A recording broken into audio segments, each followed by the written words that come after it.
Best of luck to you on upcoming play. I'll be playing with your mama tonight. Little dick!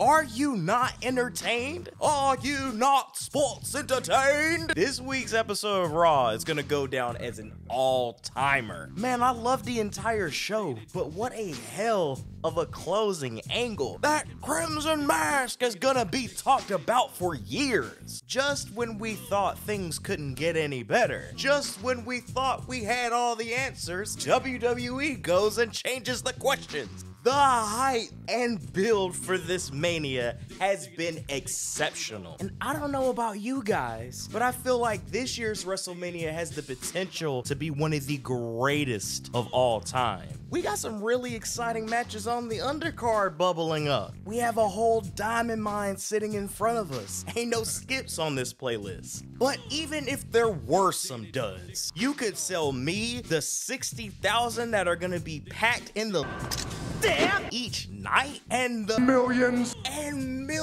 watching around the world on WrestleMania with just the two main events. On WrestleMania Saturday, we have the most marquee, blockbuster, and important tag team match of all time. Your Tribal Chief Roman Reigns and the final boss, The Rock, versus Seth freaking Rollins and the American Nightmare, Cody Rhodes. The results plays right into the stipulation of Night 2, which is WWE's version of the Rocky Balboa versus Apollo Creed rematch of Rocky 2, where Cody will get his chance to finish the story, possibly for the last time. If you do not have goosebumps or the power flowing through your veins, it's time to check your pulse, buddy. And even as a proud Cody crybaby, I can admit that a lot of this excitement is coming from the final boss himself. What can I say except you're welcome? Whenever I made my last video, we were fresh off the slap heard round the world, and Rock had just joined the bloodline. Fast forward a month later and he's cutting legendary promos on social media with ease, tying up loose ends with the build, selling out arenas everywhere he goes, and turning into the most diabolical, vindictive SOB in all of the WWE. So with keeping that in mind, I don't think it would be controversial to say that Rock is doing some of the very best work in his entire professional career. I'm talking wrestling and Hollywood, brother. And while I think wrestling started being cool again way before Rock came back, in my humble opinion, I think it's been cool again ever since the not so paragon of good virtue left creative. But you can't deny that The Rock has made it cooler. He's even got my wife watching wrestling and going with us to the shows. And now Rock's heel turn has reached its final form, with him becoming the final boss. And I've been on a roll with these DBZ references, so let's just keep it going. R.I.P. Akira Toriyama. The final boss is the fusion of nation, corporate, and Hollywood Rock. So hear me out and indulge me for a second while I break this all down. Nation Rock. You have a heel turn that came in response to fan backlash. Rocky sucks, and the Rocky the joins an already established heel faction and quickly outshines the leader, might even repeat history by overthrowing said leader and taking it all over for himself, I'm just saying. Corporate Rock, a man that will stoop to the lowest of lows to get what he wants. Unnervingly sadistic. But this time, instead of being the corporate champion, he's a board member of TKO, which means he's your boss, which means he owns it all. He owns everything that pertains to The Rock. And the last piece of the puzzle, Hollywood Rock, but ascended to another level. First of all, you got the theme music. We've all been clamoring for the Is Cooking theme to make its glorious return, but now it's bigger, better, and more electrifying than ever before. Oos comes in, lightning striking, and all like Black Adam, Second, to a lot of people today, Dwayne "The Rock" Johnson is more synonymous with Hollywood than he is with the WWE. He's one of the most famous actors in the world, Terramana, co-owner of the UFL, Moana, and all these other big-time business ventures. His fame has grown exponentially since 2003. Back then, that character was acting like he was on the level that he actually is in real life now. And my last argument towards the Hollywood Rock piece of the puzzle, that concert in Memphis, producing another classic SmackDown moment. Excellent musicians, bad combination of drugs and cheap condoms, a Stardust reference, completely eviscerating Seth Rollins, and throwing shade at John Moran. Which, that one lyric in particular was the best line he's dropped since. But I'll be sure to come back when the Lakers beat the Kings in May. It's all there, and it's absolutely incredible. And this character has sent the road to WrestleMania into another stratosphere.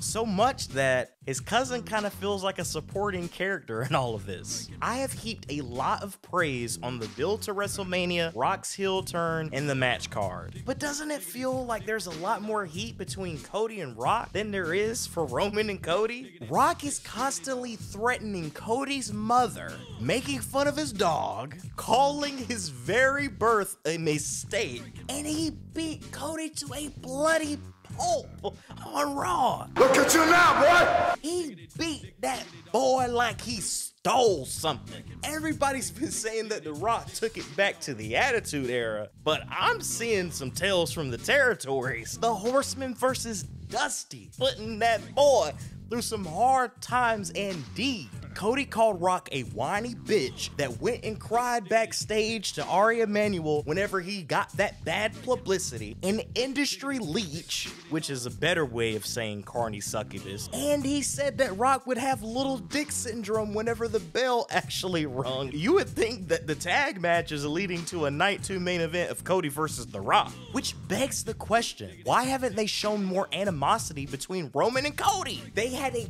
golden opportunity on SmackDown last week to rekindle that intensity that we got back in October. Cody, Roman's the guy who crushed your dream, who screwed you out of your moment in the biggest match of your entire career. He's one of those dusty kids that was favored more than you ever were. The pleasantries should be over at this point. Oh, I respect you. May the best man win. Shake my hand. That's last year's news. And yeah, Cody tried to remedy that a little bit on Raw, saying that he hated Roman's guts, but I feel like they really need to show us that they really hate each other.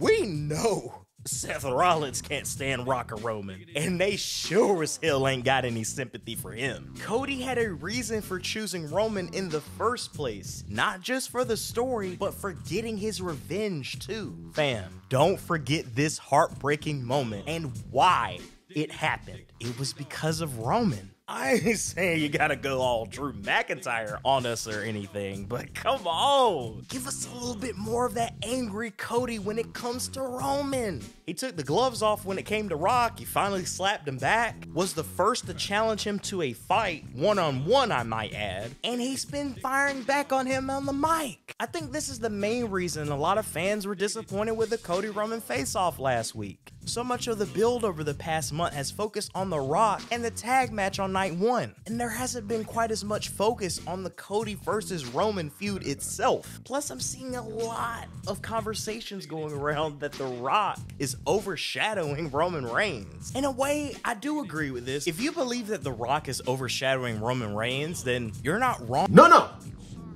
We are not doing this today, Brandon. We are not doing this today. You see, that's why I hate your generation. All you people want to do is complain and bitch. Bitch and moan, bitch and moan, bitch and moan. Rock, Big Dick Dwayne Johnson is the biggest star, not only in wrestling, but in the world. You see, you people make me sick. This is the best wrestling has been in a long time. It's actually cool to like wrestling again. I can actually go out and wear a Rock shirt and roll down the street and look cool. Before I couldn't do that. I couldn't wear a Cody Crybaby shirt and look cool. I couldn't wear an LA Knight shirt and look cool, but now I can look cool. I can be proud to be a wrestling fan, and all you people are doing are complaining about The Rock being back. And you talk about you won the Attitude Era back. Well, one night of the Attitude Era, and your people are complaining. Oh, Rock went too far. Oh, is he overshadowing Cody? Is he overshadowing Roman? No shit, he's overshadowing them. It's the goddamn Rock. Everybody knows the real main event is on night one. That's why The Rock needs to beat Cody Rhodes, but that's for a different day. That's for another story. But all I can say is, as my hero, the Final Boss, says, if you're not down with this, off is the direction you can fuck. Now shut up and enjoy the show. The hell told you tonight was open mic night, bitch? Who in the blue hell is the Mark? Coming on Brando's show and trying to steal the thunder. You Bloodline and Rock stands are just as bad, if not worse, than you make us Cody Crybabies out to be. Like I was saying before, I was rudely interrupted. And when you have a megastar like Rocky showing up more than the world champion, cutting more interesting promos and having classic segments, people are naturally gonna be more excited to see Rock versus Cody than they are Roman versus Cody. And that is where my problem really is. Not that The Rock feels like a bigger star or that he's Roman's big brother. It's that Cody versus Roman needs more heat to it. Why didn't Roman help beat the bricks off of Cody? Or at least be in the background calling the shots like Bully Ray said? I hate to say it, but it does make the Roman versus Cody match feel more secondary. I know that it's the night 2 main event and the tag match is gonna play into it, but we're talking build, excitement, and intrigue right now. I hope that will be remedied with Roman's upcoming appearances on Raw and SmackDown. Roman's character just needs to take things seriously, bring his A game, that God mode, to these last few appearances before Mania to help sell his feud with Cody. But if you feel like Rock is overshadowing Roman because he's making him feel like his little brother, that's on purpose. And the interactions we've seen between them will play into the larger Bloodline story. Just because we're not getting Rock versus Roman in Philly doesn't mean we're not getting it at all. I think they're slow building it for now, and we'll get that dream match at next year's WrestleMania. On that Phoenix episode of SmackDown where Rock acknowledged Roman Reigns as his tribal chief, do you remember how annoyed Roman was with The Rock? He hated how much the audience loved his cousin.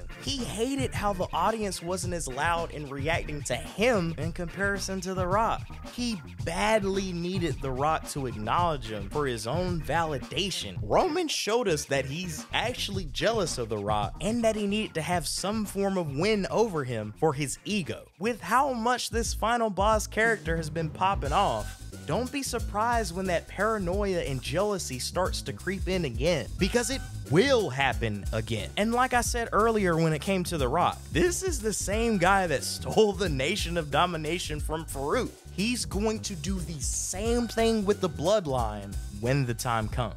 But will that happen at Mania or afterwards? You know we love speculation in the wrestling community. At one point I felt like The Rock's heel turn was just a big swerve and that he and Cody were in it together all along. A big conspiracy to take down Roman so that they could both get what they want. Rock getting control of the family and Cody getting the title. But after the Monday Mauling, I just don't see it that way anymore. So for those keeping score at home, my prediction is The Rock will not cost Roman the title at WrestleMania. The tension and turns will happen after Roman loses. Either Rock turns on Roman because he drops the ball, we gave you all the help and advantages in the world and you still couldn't get the job done. Or Roman gets frustrated with The Rock and blames his loss on him. I would still be champion if it wasn't for you. You ruined everything, you selfish prick. And to flip to the other side, there's a lot of people that think Seth Rollins is gonna turn on Cody Rhodes and be the one that prevents him from finishing his story. To be honest with you, I don't see how that's benefits Seth in any way, unless he's ready to get washed for the 4th time in a row. He should just keep his promise to help take down the Bloodline. But if we are entertaining that Seth is gonna turn, has he already made up his mind that he's gonna stab Cody in the back? Or does he have pure intentions right now, but have a change of heart once Rock makes that title go away? I think it would be kind of dumb for him in either scenario because he knew what time it was when he got into all of this. How many times has Drew told him that shit ain't your business, bruh? But I could be wrong. I just know that it's gonna be pure Chaos! Chaos! come Mania. Give me Bloodline rules. Give me the Cody Vengers. Cena and Austin coming back to open some cans of whoop ass. And at the end of the day, have my good brother finally achieve his dream and finish that darn story. I couldn't be more excited.